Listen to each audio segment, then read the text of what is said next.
તો good morning, જય માતાજી, જય શ્રી કૃષ્ણ. વાગી ગયા તો સવારના 8 ને 8 વાગે આપણે ચા બીજો પી લીધું, બ્રશ બીજું કરી લીધું, ડુંગળી બીજું ચોલવાનું ઓલમોસ્ટ કામ આપણું પૂરું થઈ ગયું હતું. તો મમ્મી આ બધું હે ભેંસ.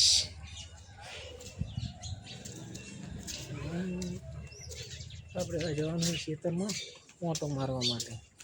ચલો આપણે હવે જઈએ ફટાફટ ખેતરમાં, મળી પછી. તો ફાઇનલી આપણે ખેતરમાં મસ્ત મજાનો આટો મારી લીધો હતો અને ખેતરની બેળ આપણે ચેક કરી લીધું હતું. રોજ ભૂંડ કાંઈ આવ્યા નથી અને હવે આપણે જવાનું છે ફટાફટ ઘરે જવાનું છે. કડિયા કામ ચાલુ થઈ ગયું છે, કડિયા પણ ઘરે આવી જાય તો ફટાફટ જઈએ ઘરે અને મળીએ ઘરે જઈએ. તો આપણે ઢોરા બાંધેલા હતા પહેલાં મકાનમાં, એ મકાનનું કામકાજ ચાલુ છે તો ઢોરા લાવવાના હતા અહીંયા. આપણે જો ઢોરા લાવી દીધા છે અહીંયા. આ ભેંસો લાવીને અહીંયા જ બાંધી દીધી છે. આ છે એમને નવચુક બચ્ચું. અહીંથી થોડા ઢોરા અહીંયા શિફ્ટ કર્યા ને અહીંયાથી થોડા ઢોરા અહીંયા લાવ્યા છે.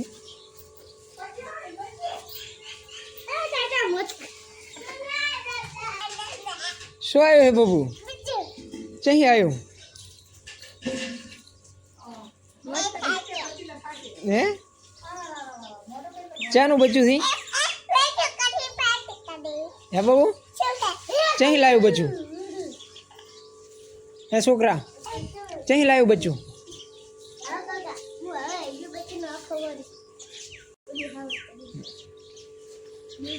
ऐसा है, ऐसा है.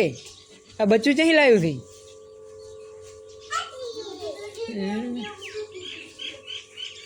શું કરે તું હાવેણેલી હે?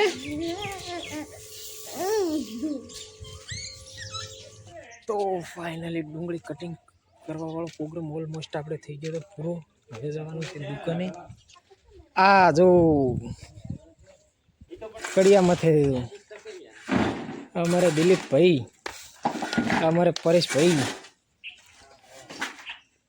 મિત્રો સ્વાગત છે તમારો તમારા મિની બ્લોગમાં. Thank you. શું લાવવાનું ભાઈ ખાવાનું?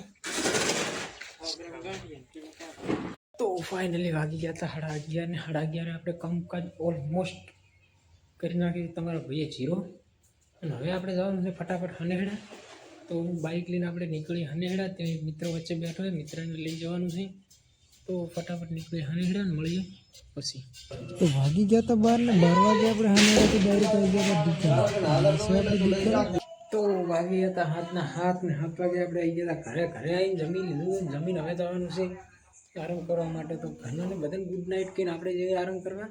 અને તમને પણ ગુડ નાઇટ. જય માતાજી. મળીએ એક નવા બ્લોગની સાથે.